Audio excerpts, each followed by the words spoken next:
Let's take Warren Buffett of Omaha, Nebraska. If you had put $10,000 in 1965 into his company, Berkshire Hathaway, you would have $1 million today.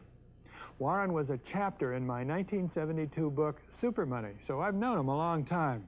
He learned his trade with Ben Graham, the original dean of security analysis at Columbia University. I don't think Warren has ever been on television until this interview, and he has certainly never courted publicity, but recently he got a lot of it when he emerged as the key figure in the takeover of ABC by Capital Cities. Warren will be the largest shareholder of the new company, and his own net worth is now far in excess of $500 million. But when I spoke with him last fall in his office in Omaha, he very characteristically made his investment style seem so perfectly simple. The first rule in investment is don't lose. And the second rule in investment is don't forget the first rule, and that's all the rules there are. I mean, if you buy things for far below what they're worth and you buy a group of them, you basically don't lose money.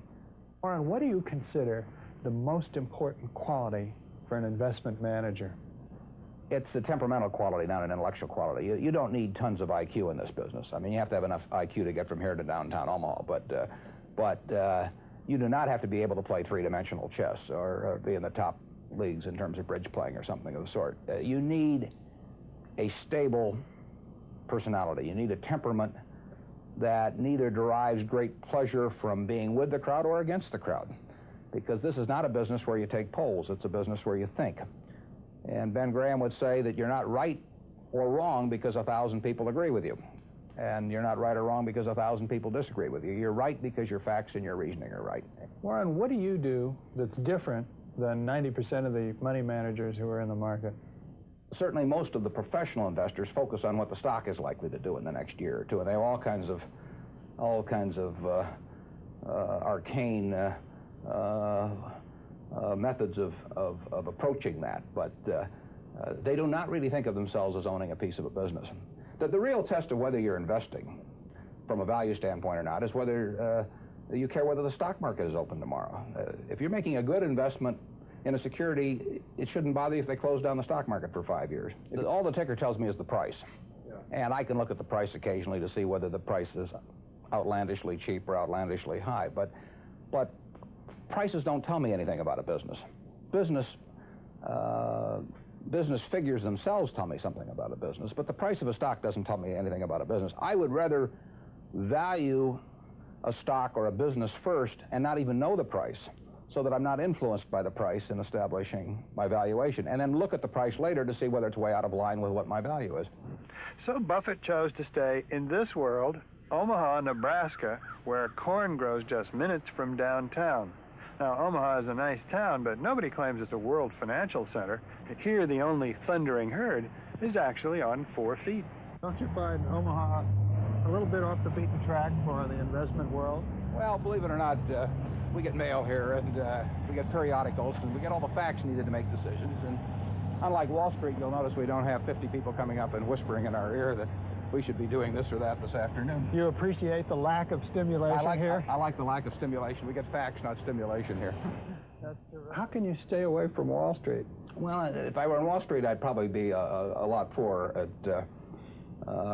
You get overstimulated in Wall Street, and you hear lots of things, and you may shorten your focus, and a short focus is not conducive to long profits.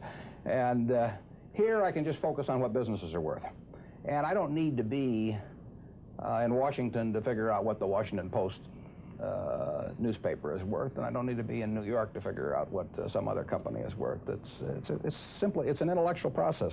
Well, and the less static there is in that intellectual process, really the better off you are.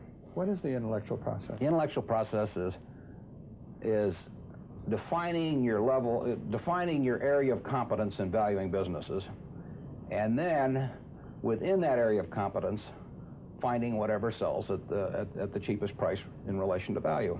And there are all kinds of things I'm not competent to value, but there are a few that I am competent to value. Have you ever bought a technology company? No, I really haven't. In 30 years of investing, not one? I haven't understood any of them. So you haven't ever owned, for example, IBM? Never owned IBM. Marvelous company. I mean, a sensational company, but I haven't owned IBM.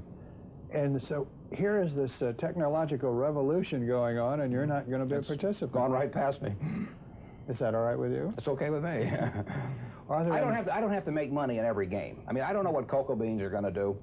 There are all kinds of things I don't know about, and that may be too bad. But why should I know all about them? I haven't worked that hard on them. In the securities business, you literally every day have thousands of the major American corporations offered to you at a price that changes daily, and you don't have to make any decisions. You have to make nothing is forced upon you. So there are no called strikes in the business. The pitcher just stands there and throws balls at you, and if you're playing real baseball and it's between the knees and the shoulders, you either swing or you get a strike called on you. If you get too many called on you, you're out.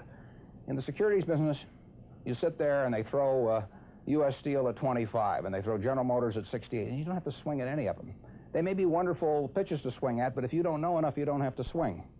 And you can sit there and watch thousands of pitches, and finally you get one right there where you want it, something that you understand, and then you swing. And so you might not swing for 6 months. You might not swing for 2 years. Isn't that boring? It would bore most people, and certainly boredom is a problem with most professional money managers. If they try to sit out an inning or two, not only do they get somewhat antsy, but their clients start yelling, "Swing, you bum!" from the stands, and that's very tough for people to do. Warren, your approach seems so simple. Why doesn't everybody do it? Well, I think partly because it is so simple. That the academics, for example, focus on all kinds of variables. Partly because by academics, you mean professors of right, finance? Yeah, the data's there. In business school? Sure, and the data's there. So they focus on whether if you buy stocks on Tuesday and sell them on Friday, you're better off, or if you buy them in election years and sell them in other years, you're better off, or if you buy small companies. There are all these variables because the data are there, and they've learned how to manipulate data. And as a friend of mine says, to a man with a hammer, everything looks like a nail. And once you have these skills, you just are dying to utilize them in some way, but they aren't important. If I were being asked to participate in a business opportunity, would it make any difference to me whether I bought it on a Tuesday or a Saturday or an election year or something? It's not what a businessman thinks about in buying businesses. So why think about it when buying stocks? Because stocks are just pieces of businesses.